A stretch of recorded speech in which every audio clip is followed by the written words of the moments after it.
your body to that open foot. Put your heel down away from the back foot. Open your knees, rotate, stretch out your back knee so there's no buckling. Sit back all the way back, out, 45 degrees, shift your weight.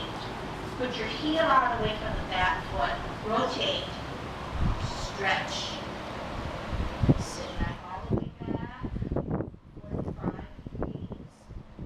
Shift your weight, heel out, open the knees, rotate, stretch out your back knee. Now when you stretch out your back knee, your knee should never go beyond your toe, just as it's right now. Heel, rotate, stretch. The knee never goes beyond the toe. Sit back, 45, shift your weight, heel out, open the knees, rotate, stretch out your knees. It's very straight like a slide board. Sit back, out, 45, heel, open the knees, rotate, shift. Now, as you're doing the Tai Chi walk, we imagine our floor to be billows of cotton. So if they're billows of cotton, then we have to make sure that our walk is not only steady, continuous, but it has to be light. To achieve the lightness of your walk, you're going to have to go down gradually, shifting your weight on a gradual timing, but also using every little muscle that you have. The heel comes down, you rotate, you shift with your energy, the energy coming from the flat of your foot. Out, we're aligning our hips and our waist to that outward foot. We're putting our heel down, we're rotating, we're stretching out, aligning to that outward foot. Sit back all the way back till it probably hurts a little bit. Out, shift your weight, heel out, rotate, stretch. For the last few movements, I'm going to teach you how to hold your ball and part the horse's mane. Left hand on the bottom, right hand on the top. This is how you hold your ball. Shift your weight, part the horse's mane. Sit back, 45 degrees, shift your weight, hold your ball, heel out, part the horse's mane. Sit back, 45 degrees, hold your ball, shift your hands at the same time you put your heel down, part the horse's mane. Sit back, 45, hold your ball, heel, shift your hands, part the horse's mane. Sit back, out, hold your ball, heel and hands, part the horse's mane. Half step forward means your toe just comes there and you hold your ball. You rotate your ball to the left. You sit back on your back foot. You lift up your hand. You lift up your foot. This is the third movement. White crane spreads its wings and you're on your toe.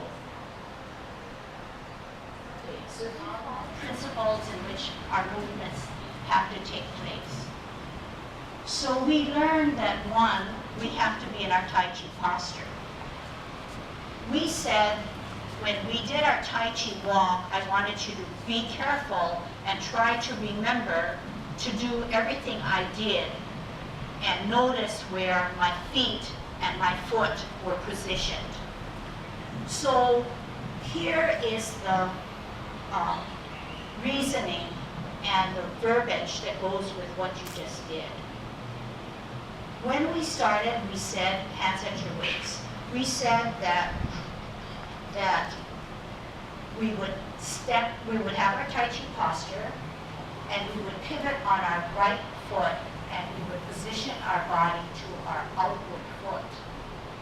So that is exactly what I just did. Can you do it with me? Pivot your right foot, position your body to that open foot. Shift your weight. So now both feet are not on the ground solid, because if you shifted your weight, all your weight should be on your right foot. Your left foot is now on its toe, because it's getting ready to make the next movement. Out with your heel away from the back foot. Open your knees, rotate your hips and your waist, shift your weight to the outward foot. Now I am aligned. My hips and waist, my shoulders are aligned to my outward foot. My knee can never go beyond my toes. Neither can my body dip forward, because I remember that cable is keeping me centered and my butt is tucked under. When we sit back, we shift our weight to our back leg or foot, so that our front foot has to take no weight by being on its heel. Now the front foot, because it doesn't have any weight, has to be the next moving foot. So it pivots out to a 45 degree. We slowly shift the weight and bring up our back foot that's now weightless and put its heel out away from the back foot, opening up our knees, rotating, shifting. We are going in a zigzag position. Sitting back, out, 45 degrees, aligning, putting our heel out, almost like a bow-legged stance. In fact, this is called the bow step. Sitting back, coming out 45 degrees, aligning our shoulders, hips and waist to that outward foot, heel out, making that rotation and stretching out our back knee.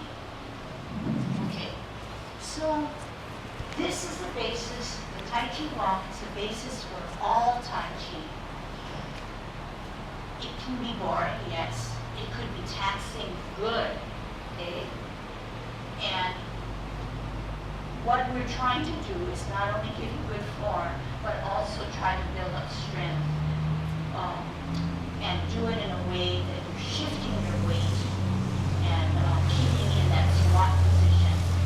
So you always hear about Tai Chi being such a valuable, beneficial exercise mentally and physically. And because of what we just did, and we do it repetitively, our Tai Chi walk and our Tai Chi posture, that's where the benefits kick in. For whatever reason, it's building strength, it's building stamina, it's keeping us balanced, because we know where the center of gravity is, and it's preventing falls. So the more you do it, the better you probably can reap the benefits. So that's Tai Chi walk. Okay. Are there any? I would align my shoulders, because I have two. I have my waist, I have my hips, so they're aligned to that 45 degree upward foot. This is wrong. So I shift my weight just fine. I'm getting ready to advance my weightless foot. I come here and I do a heel. 2 feet cannot be in the same line. Because if I do this and I want to rotate, I'm all squished up. I have no way to rotate. It puts pressure on my knees. So to do it correctly, this is the way you do it. Pivot out, position your hips and waist and shoulders to the outward foot. Shift your weight. Weightless foot comes out on its heel in a 90-degree position. In other words, the foot cannot come out this way. Because right there when I do that, my knees are strained. So the best way to remember the 90 degrees is on a line or parallel to the line of the tile of the floor. When you open your knees, which is very difficult, you open, it allows you then to rotate, shift your weight, stretch out your back. Okay, can we try that, and then let's move on. Okay, because you're going to hear it more and then you're going to have to practice. Hands at your waist, Tai Chi posture.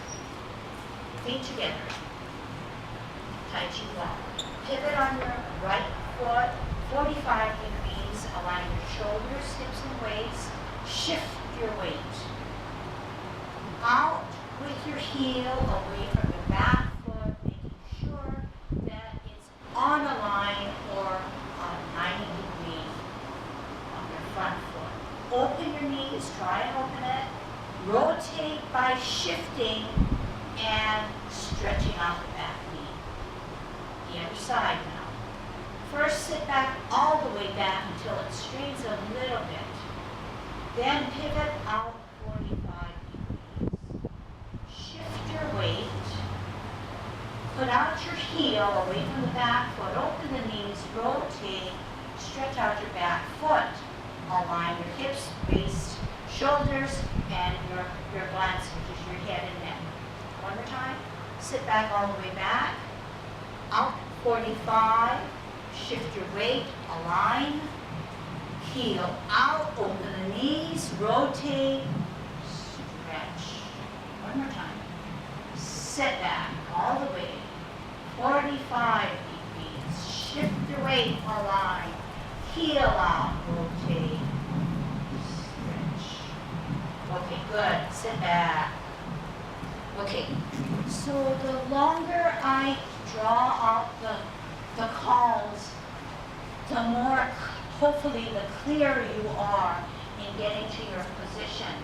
But remember, at the same time, it's requiring you for stamina and conditioning, and that's what we're achieving. So it's harder to do Tai Chi than to run because it takes forever. It requires a lot more conditioning. But when we do our Tai Chi walk, it's so important because you're building conditioning as well as stamina, as well as strength. Okay. All right. Any questions?